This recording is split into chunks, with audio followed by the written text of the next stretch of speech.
one cannot simply. It takes years and years of practice, fine-tuning and perfection of this skill. To properly is to spend an entire lifetime studying it, mastering it, overcoming all adversity until there is nothing left standing in your way. Then, and only then, can one understand how to properly. Unless, of course, you have oakensoul. Hello everyone and welcome to this video. Today we're going to be going over this one bar bonk build I made.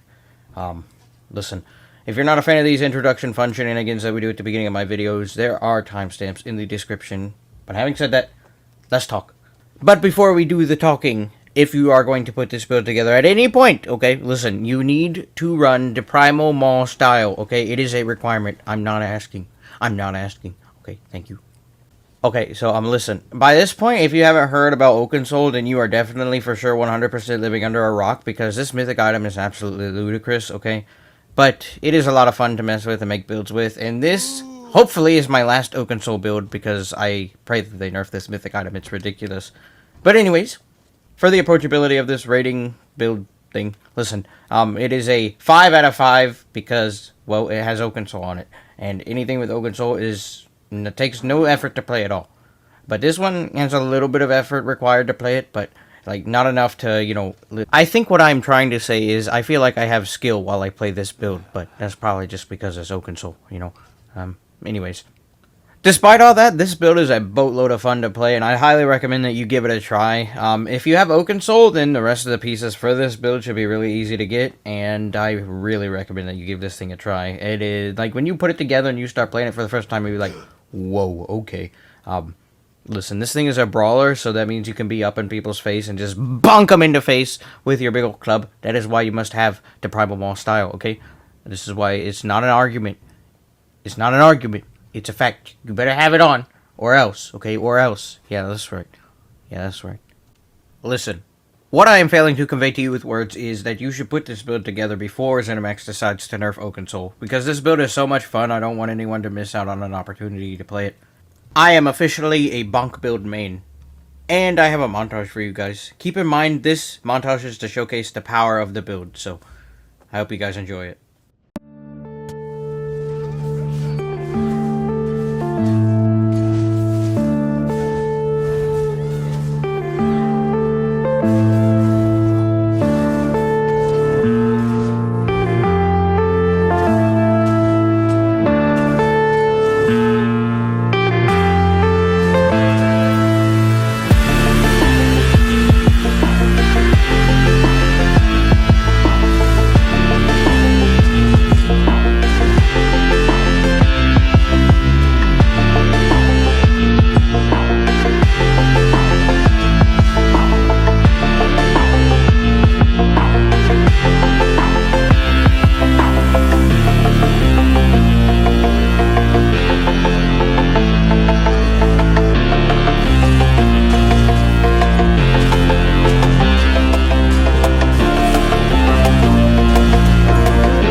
So much damage, dude.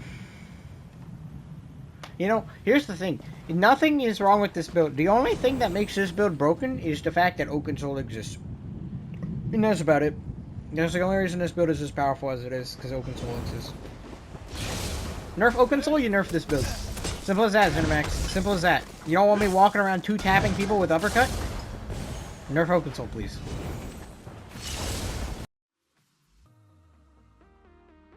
For our attributes, we have no points into magic, 47 points into health, and 17 points into stamina. This is our front bar and only bar unbuffed and buffed at the same time. Here's a potion, I guess. Listen, with our ultimate and our set, these numbers get ridiculous, so I'll have that in the combat stuff section of the video. For our race, we are a Khajiit. I am a Khajiit on this build, and I like it personally. It fits really well with this build, because oakensoul gives major force, and Khajiit's passive gives more crit damage. But if you really wanted to push this build really far, you could be an Orc. That's a really good race to be. Then Khajiit would be my next choice. We're a Khajiit, so these are the passives that we get. Robustness, increasing all of our recoveries. Lunar Blessings, increasing our max stats. And Feline Ambush, increasing our critical damage and healing by 12%. And making us good at hide and seek. But we don't use stealth in this build. I mean, you can, but I don't, so. On this build, I am a Vampire Stage 3. We are a Vampire Stage 3 for the Undeath passive, as that gives us 30% more damage mitigation the lower our health becomes. We get access to Stage 2 and Stage 1 passives as well, but I don't use those on this build. Though you can, but I don't. This mitigation is very, very powerful, and we can actually afford to be a vampire in this build, so being a vampire, I'd say, is not negotiable, because when you get low health, you end up getting dogpiled a lot, and people just start spamming executes on you, so having that 30% mitigation really helps you walk away from those kind of situations. For our Mundus stone, I am using the Lady. I am using the Lady because for the first day I was playing this build, I had no Mundus stones on it at all, and I didn't feel any issues with my damage or my sustain, so when I finally realized I needed to put a Mundus stone on, I picked the Lady so that way I could be a little bit more tanky. This really does help, like I said, because our damage and our sustain is just fine on this build, so try the Lady if you want, but feel free to use the Warrior or the Serpent if that's what you'd like to do. For our consumables, for our food, we are using Lavafoot Soup and Soul Tries. We have this here because it gives us maximum stamina and stamina recovery, which really helps as we only have one mag costing ability that we use to get stamina back, and our health is just fine as it is. So this is the best food for this build. Since we are a vampire, I tend to keep a few of these on hand. Corrupting Bloody Mara, this will set us to stage 4 vampirism. Then we have its counterpart, Purifying Bloody Mara. This will lower our stage by 1, allowing us to have control over our vampirism on the go. For our potions, we use the Essence of Health potion, or the Tri-Stat potion. This, when we use it, gives us all of our resources back, and recoveries for each of them. The next potion that I use a lot is Essence of Immovability. This helps us see Nightblades and stealth, and grants us immunity to knockbacks and stuff. This is very good, because we don't have a really reliable way of controlling Nightblades on this build, and we are a target for gankers, well, at least I am. So, this really helps get rid of those people that try and just, you know, gank us. And we are not using weapon poisons on this build. For our bonking device, we have the Vetishrand's Maul with Face Shock Enchantment, and it is infused. If you don't know what the Vetishrand proc does by this point, well, here you go. I'd say you'd have to use a mace. You could use a sword or any of the Vate 2-hands, but the Maul is by far the best for this, and also it's literally a club that you can bonk people with, so that's why I'd say use it. And you'll see what we're doing with this here in just a second when we look at our other gear sets. For our head, we have Balorg's Mask, meaning it is medium, with a Tri-Stat enchantment. It is impenetrable. My desired trait would be well-fitted. We have Balorg here, and if you don't know what it does, basically using an ultimate gives you a lot of power. For our chest, we have a Curious of the Trainee, meaning it's heavy, with a Tri-Stat enchantment, and it is reinforced. We have this here for the 1 piece of maximum health that it gives us. For our shoulder, we have Balorg's Arm Cops, meaning it's medium, with a stamina enchantment, and it is well fitted. Listen, I said, whenever you... Look, Balorg, whenever you use an ultimate, you get a lot of power. This works really, really well with what we are doing on this build. For our waist, we have a Sash of Torag's Pact, meaning it's light, with a stamina enchantment, and it is well fitted. If you don't know what Torag's Pact does, basically it gives you armor, health, armor, and decreases the enchantment cooldown by 33%, and increases the damage of your enchantments by 45%. This is the kind of damage that we're building into. It's enchant damage, and we proc it so often that it's just ridiculous. I'm not sure if it's mitigatable by armor, but from all the tests that I've done, it hits people for the exact same amount regardless of what armor they have on. So this is really, really powerful, and Combined with Crystal Weapon and the Vape proc, you can bonk people so hard that they just disappear. It's great. And this is where all of our damage comes from, pretty much. For our hands, we have Bracers of Torag's Pact with a Tri-Stat enchantment on it. It is well fitted. For our legs, we have Druid's Guards with a Tri-Stat enchantment, and they are well fitted. We have this here, just like the trainee, for the 1 piece of maximum health that it gives to us. For our feet, we have Boots of Torag's Pact with a Tri-Stat enchantment, and they are well fitted. For our neck, we have a Necklace of Torag's Pact with a weapon damage enchantment, and it is swift. For our first ring, we have a Ring of Torag's Pact with a weapon damage enchantment, and it is swift. And for our second ring, no surprise here, we have this very fine and generously balanced mythic item, the Oakensoul Ring, with a weapon damage enchantment on it, and it is infused. If you do not know what the Oakensoul Ring does, well,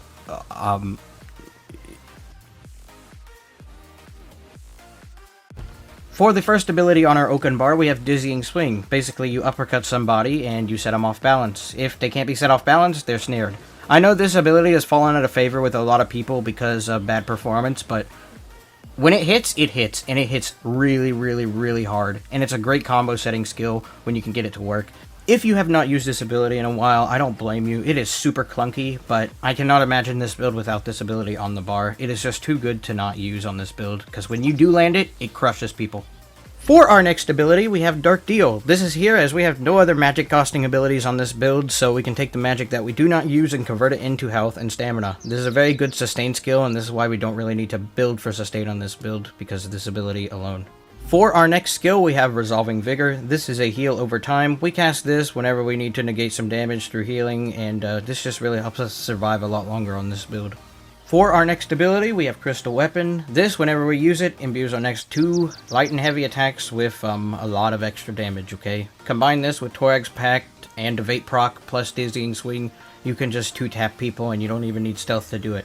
This is very powerful, and this build probably wouldn't function if you had to cast this every single time you wanted to do a light attack. For our next ability, we have Rally. We have this here not because of the buffs that it gives us, but because it is a super powerful burst heal, and it gives us access to the Vedishrend's proc. This build is just, I mean, like, this is like the icing on the cake, okay? We don't even need those major buffs because of oakensoul, but, you know, this skill is still very amazing regardless. For our ultimate, we have Berserker Rage. This is the 2-handed ultimate morph, okay? And, listen, this is a literal bonk skill, alright? I originally had Dawnbreaker in its place, but Dawnbreaker doesn't even come close to what this ultimate can provide for you on this build. So basically, whenever you bonk an enemy, you ignore all of their armor when you bonk them with this ultimate, and also, you take the armor that they had and add it to your own. And also, with this morph, you are immune to disabling, snare, and immobilization effects for 8 seconds, okay?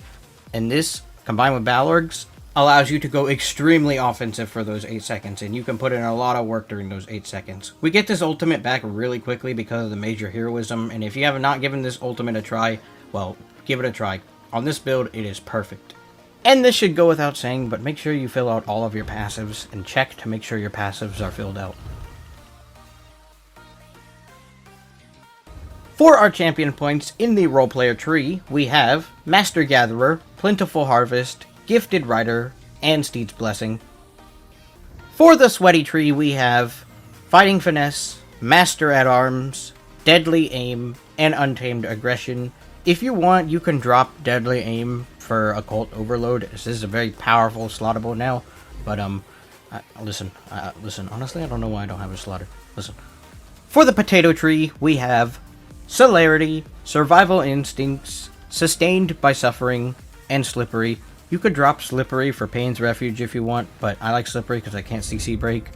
When you are filling out Survival Instincts, make sure that you only put 10 points into Mystic Tenacity, so that way you can get more mileage out of your Survival Instincts, okay? And also, go ahead and fill out all the little golden stars, but make sure you aim for those big passives. Welcome to the combat stuff section of this video. If you have no idea what a combat stuff section of a video is, well, you're new around here, and let me explain. Basically, we look at some gameplay, I talk about the rotation, and I call from my experiences of this build while I was playing it so I can give you some pointers. And, yeah, let's begin with the rotation. So for the rotation of this, it's really just a brawler, so you just spam a bunch of buttons and your target falls over dead.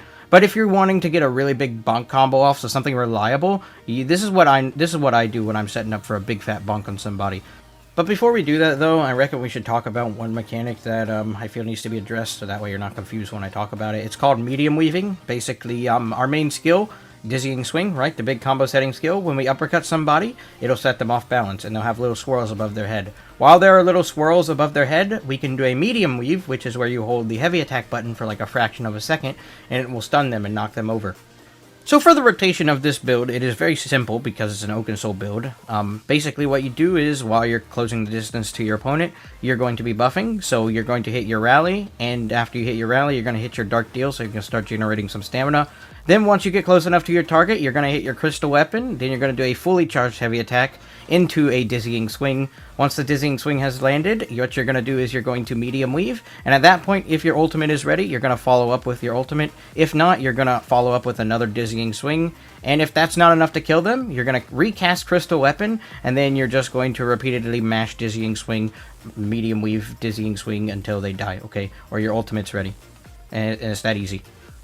When it comes to playing this build defensively, well, your main defense is really your offense, because we have enough pressure to put out on somebody that we can keep them playing defensive. But for the times where we are forced to play defensive, you just want to keep an eye on your stamina, so cast dark deals once you break line of sight. Use your rally when it's about to expire. Make sure that your rally is always ticking as well, so that way if you need to burst heal, you have access to it. And use Vigor on and off, like maybe you should keep casting every single second. A lot of people say I don't use Vigor enough, but use it to heal yourself and also to negate some damage, because any damage that you take will immediately get healed if you have Vigor active, so just make sure you keep that up as well. And that's pretty much the defensive part. Combine that with line of sight and, you know, using the environment to your advantage, and you're good to go with this build. That's literally all it takes. And also, there's a little bit of a trick to our ultimate. If you really need the defense bad, so you're getting dogpiled like by 4 people, go ahead and use your ultimate, because if you bonk the tankiest person in the group, you're going to gain their resistances.